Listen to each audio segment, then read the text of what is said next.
Good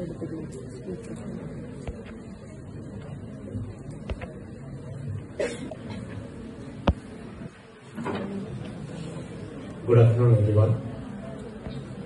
Thanks for Christ College for inviting me to speak in this important event. Very important. I hope I will be able to describe in the next 10-15 minutes. It is a little strange to talk about the importance of mother tongue in a language which is not my mother tongue. But I think the beauty is in that confusion that I have right now. You all will have that confusion pretty much every day in your life, especially in Bangalore.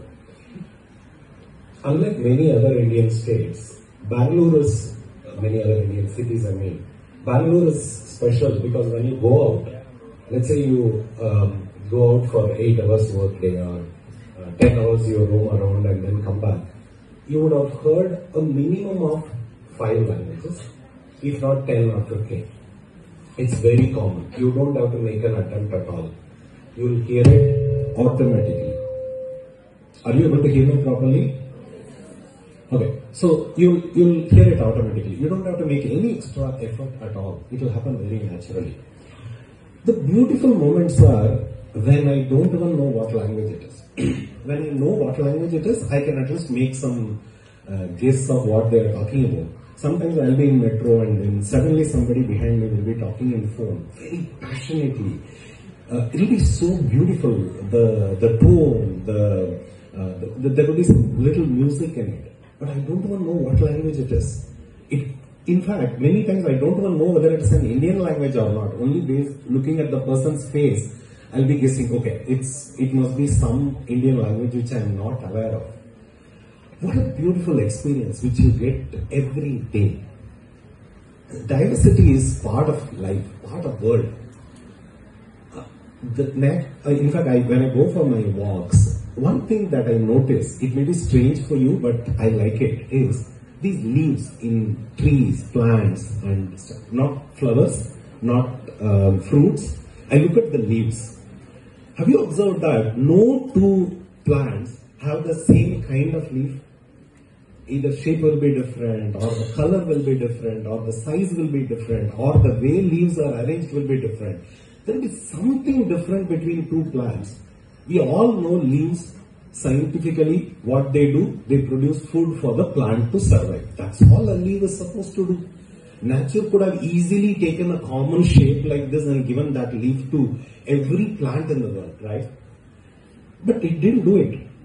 At least you can argue that plants in desert and all may need special kind of leaves, they may need extra protection and all those things. But plants in Bangalore, like 100 different types of plants and 100 different types of leaves. Why?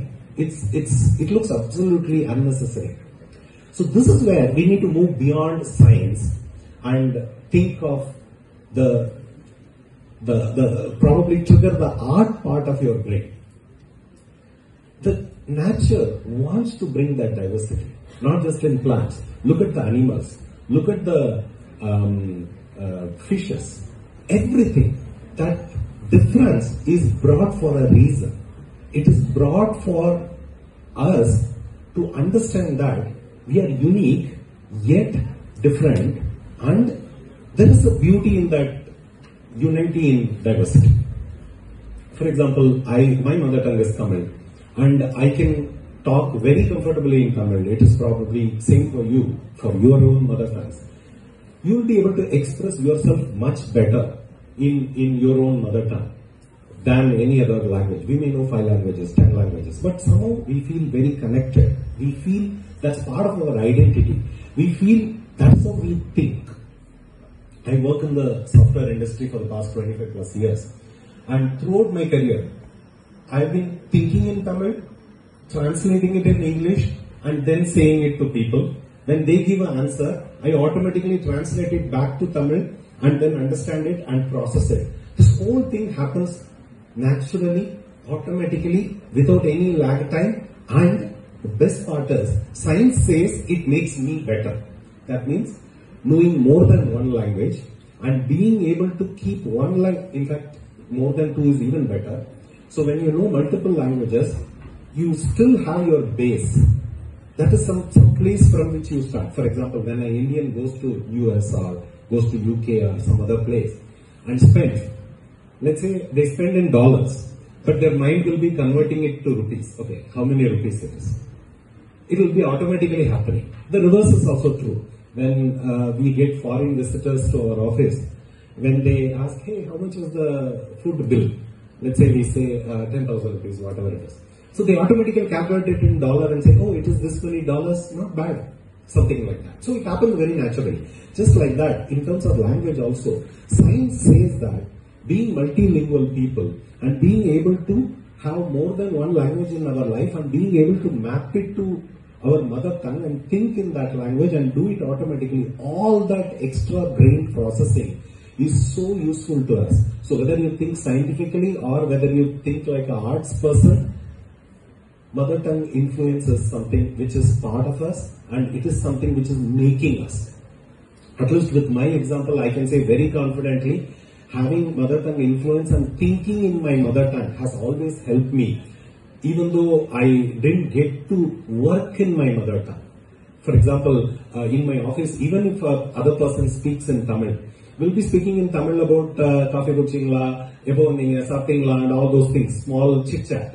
But the moment the work related things start, we switch to English and I don't see it as a weakness, I see it as a strength. Of course, I'll be happy for a day when we all can work in our own mother tongues and can make full use of that. Yes, that might happen and we'll be happy for that, but yet we should be happy about the diversity this whole environment brings. And we should resist any attempts to bring unnecessary uniformity. I think you have to underline that word unnecessary. These days people are talking. I've even heard things like, okay, why do we need so many languages? Why people are becoming so passionate about one language over the other? Why can't we just switch to a common language? Which is that common language is a separate politics. Let's not get into that. But the point is that bringing that common language uniformity is like, you look at our cities. They start looking pretty much the same way. Whether you go to Bangalore or Mumbai or New York or any other city, they start looking similar, right? We are slowly losing that uniqueness. Instead, if you go to a second level city or probably third level city or better a village, you can look at a house. You can look at the way it is constructed. You can look at certain features of the house, certain features of the roof itself, and you can say that I'm in this area, I'm in Kerala, I'm in Karnataka, I'm in this location. We're slowly losing that in other aspects, and there are attempts to bring language uniformity, which I personally feel is totally unnecessary. Not just unnecessary, in the long term, it will only bring damage. It's like this, imagine that you are in a video game and the video game has a lot of colors and somebody says, hey, guess what, we don't need these many colors, let's change everything to 3 colors, 4 colors, 2 colors or whatever it is. It may be, yeah, sure, thanks. Okay. It may be efficient in the short run, but the experience will be lost. Because, like I said earlier, the world is diverse. And anything that we try to do against the nature of the world will only hit us back. We have seen it in many things. Food. Simple. The day we started moving away from all our unique food habits, specific dishes and all, and started having printed food, which is easy to make, easy to sell, easy to consume also, very convenient, but we started having other health problems and other issues, which we wouldn't have imagined 20, 30 years back when we tried to bring that uniformity. I feel the same will happen to language also. So we all should become ambassadors for our own languages, our own mother tongues. So make sure you speak in your mother tongue to people who belong to your language, preferably to others also. Encourage them. When you have your children, make sure they learn your language. It is your duty to take the language to the next generation. Beyond that, it becomes their duty to take it to the next generation. The more we maintain this diversity, the better this world will be. The world will be so beautiful with multiple languages, and Bangalore itself is a proof for that. And it's not the matter of efficiency, it's a matter of unity in diversity, which is having so many benefits which cannot be explained in words. So I hope you are all able to take this message and your own mother tongues to as many generations as possible, and India will continue to remain a diverse country when it comes to language. We will adopt more languages, but will always be passionate and happy about our mother tongue and feel it is our identity and continue to do so. Thanks for the opportunity to meet you. Thank you.